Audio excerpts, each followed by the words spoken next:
Babak baru konflik perceraian antara Ruben Onsu dan Sarwendah semakin memanas setelah muncul tudingan pedas dari orang yang mengaku pengamat hiburan, Satria Mulia. Melalui klaim informasi eksklusif, ia membongkar identitas Giorgio yang disebut sebagai CEO gadungan dan penyuka sesama jenis. Satria menyatakan pria tersebut hanya menumpang hidup dan sengaja memanfaatkan Sarwendah demi gengsi semata di tengah kesulitan keuangan mereka. Tuduhan miring ini juga membeberkan bahwa sang pria turut menguras aset serta tabungan dari hasil kerja keras Ruben Onsu. Satria menilai hubungan baru mantan istri Ruben tersebut penuh kepalsuan karena didasari oleh motif ekonomi yang sangat serakah. Publik pun diingatkan untuk tidak tertipu oleh citra mewah yang sengaja dipamerkan demi menutupi realitas utang yang menumpuk. Sekarang kita bahas Wen. Kunci dulu rumahnya ya. Oke guys. Ya Wen sama ini lagi seru banget buat dibahas ya guys ya. Aku lagi nunggu mobil nih guys. Tapi Raja Bangsawan Satria Mulia Pataudi lagi ada di Amerika guys. Kota dengan tingkat ekonomi tertinggi, termahal, terkaya, nomor 1 di dunia. Kalian di mana guys? Rere cerita di kampungan Jawa Mato yang hidupnya di bawah garis kemiskinan dan hidup di negara dengan ekonomi urutan 17 di bawah dan mata uang terkecil nomor 5 di dunia. Dengan data dunia sudah mengeluarkan Konoha ialah tingkat persentase kemiskinan tertinggi nomor 2 di dunia gara-gara kalian hidupnya tidak maju-maju. Suddenly I wanna pay with my bank and my bank is zero, so I have to go to Walmart to fill my bank and I give you cash. Oke guys, jadi gini sebenarnya ya. Oke lah, aku bahas sih karena banyak banget yang minta. Kalian tahu nggak sebenarnya aib dari Wen dan cowoknya yang Hemong sama Ben itu gue tahu banget. Ada 2 orang yang tahu. Gue sama Tessa Mariska. Tessa Mariska juga tahu banget. Kita bukan sotoy. Kenapa? Karena kita punya, itu udah kayak abang ya. Jadi si Ben ini sempat ke Tebet, sempat ke Sentul, ke rumah rekan kita dekat, yang juga yang bikinin gue sama Mbak Tessa podcast. Itu teleponan sama Ben datang curhatin adiknya yang ngerebut rumahnya di Lebak Bulus. Ngerebut loh itu, terus ngerebut YouTube-nya dia, terus mantan istrinya yang neror dia harus bayar ini bayar itu. Terus cowok Hemongnya itu CEO Halu itu juga numpang di rumah. Ya memang rumah itu kredit, kan aku udah bilang guys, kalau di Konoha itu rata-rata yang kerja di profesi tersebut, yang kerja di profesi kayak Ben itu rata-rata mereka utangnya banyak. Jadi kalau kalian bilang Ben banyak utang, kalian jangan nyalahin Ben aja, karena semua yang profesinya sama dengan Ben itu semuanya banyak utang. Kenapa? Karena honor mereka cairnya lama. Terus misalnya honornya cairnya 6 bulan, mereka udah ngejob tuh 6 bulan. 6 bulan tuh 30 kali 6 tuh berapa tuh guys? Ya malas gue ngitungnya. Nah segitu. Jadi misalnya mereka udah ngejob 6 bulan, itu honornya bisa cair 6 bulan lagi, bisa cairnya 2 tahun, 3 tahun. Atau kalau udah perusahaan itu pemasukan dari iklan gak berbayar, itu bisa gak cair. Kayak teman-teman gue, peran utama banyak pada curhat ke gue, itu gak cair.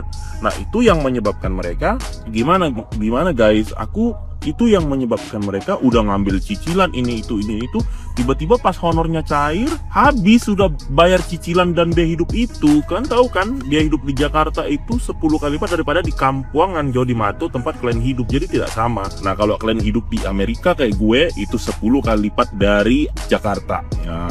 Terus apa, kalian mau nanya outfit gue Adidasnya 1,1 juta, celana gue 2,1 juta, sepatu gue beli di Amerika $70.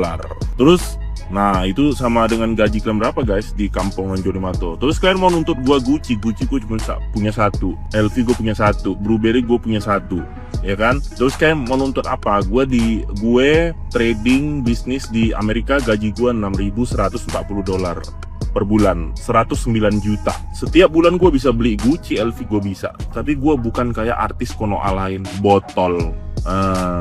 Gue tidak mau punya utang, gue tidak mau punya cicilan.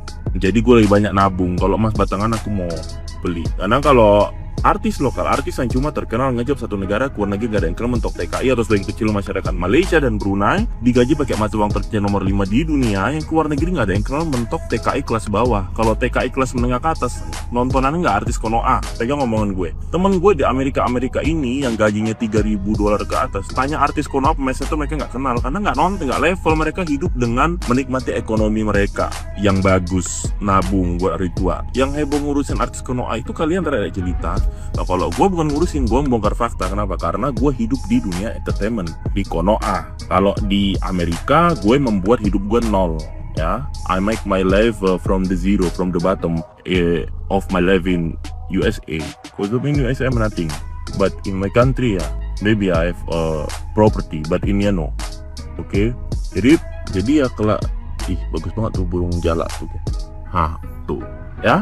Nah jadi apapun sebenarnya band-band ada sisi kemunafikan ada, tapi band-band benaran juga ada.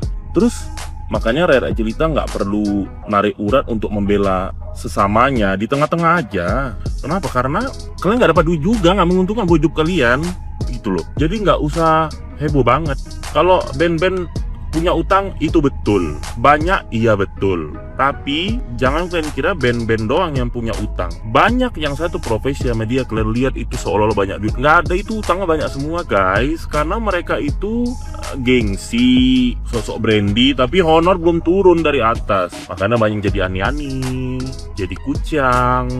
Makanya banyak yang cuci uang, money laundry, banyak yang bisnis narkocoy. Public figure Konoha itu banyak bisnis narkocoy. Cuman mereka, oh iya, bentar ya guys. How much brother? Well, let me get you up there, then it'll tell me. Oh okay. Yeah, it doesn't tell me till I stop. When we stop, we'll be out. Ya guys, karena kalian nggak usah narik urat, lihat nonton aja begitu. Gua bongkar itu juga, lu nonton aja, nggak usah heboh banget. Lu semua, ya kan? Lu udah sampai gue. Gua mau ke Walmart masukin duit. $8. $8, okay. No chance, brother. Thank you. Yep. You have a good one. Ya, see you. Jadi kalian nggak usah narik urat juga. Aku mau masukin duit. Bank Amerika gue kosong hari ini. Ini bule cowok cewek depan gue lebih cantik dari artis Konoha tuh guys. Nah, nggak bisa gue videoin. Karena gue kalau masukin duit ke Bank Amerika langsung gue kosongin. Takut aja ada apa-apa. Nanti kita bahas panjang tentang band-band dan Wenda ya. Nanti. Nggak bisa satu full, sepotong ya. Oke, tunggu aku masukin duit dulu. Nah, jadi kalian jangan terlalu menghujat band-band, jangan terlalu menghujat Wenda juga, ya kan? Karena setiap manusia itu ada plus minusnya. Aku juga ada plus minusnya guys. Semua kan ada plus minusnya. Apalagi Rare Jelita di kampungan jauh di Matu ya. Ini kita spill tipis-tipis dulu. Nanti baru panjang, beda-beda, soalnya 10 menit nggak cukup. Kalian jangan kira gue soto tentang band-band curhatin hidupnya semua, masalah mantan istrinya, cowoknya, terus masalah dia ketebet sama kesentul ke rekan gue mobilnya ada 20 biji. Ya, hello ma'am, I wanna send my money $500 to my bank ini ya. Ya, thank you. Nah, gimana nih menurut netizen yang terhormat? Silahkan berkomentar ya.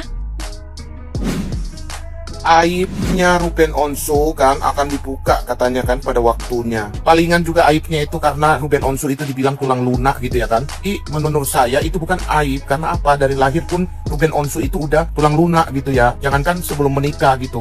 Dari dulu juga mah dia tulang lunak semua. Jangankan itu dibilang aib, itu udah bukan aib. Itu satu Indonesia Raya, satu dunia itu udah tahu. Jadi jangan disalahkan Rubennya saja gitu, dia tulang lunak. Jadi kok mau gitu sama Ruben sampai akhirnya berumah tangga, terus akhirnya punya 2 anak kan begitu. Kalau yang penting biarpun tulang lunak kan yang penting kan bisa menghasilkan anak. Coba netizen yang ada di sini saya tanya ya, kalian pilih tulang lunak tapi berduit, apa tulang berotot tapi tidak punya duit? Ayo tulis di kolom komentar.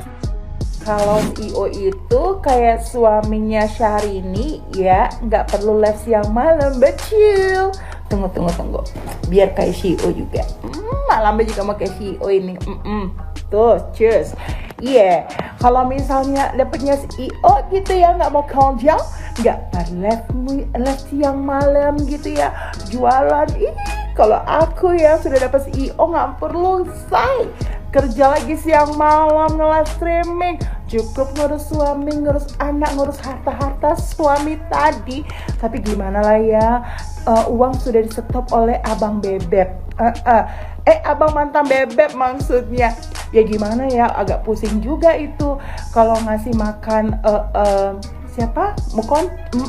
Sekalian juga mau hidupi satu keluarga. Gimana itu ya? Aduh, aku juga ada pusing gitu, gimana ya?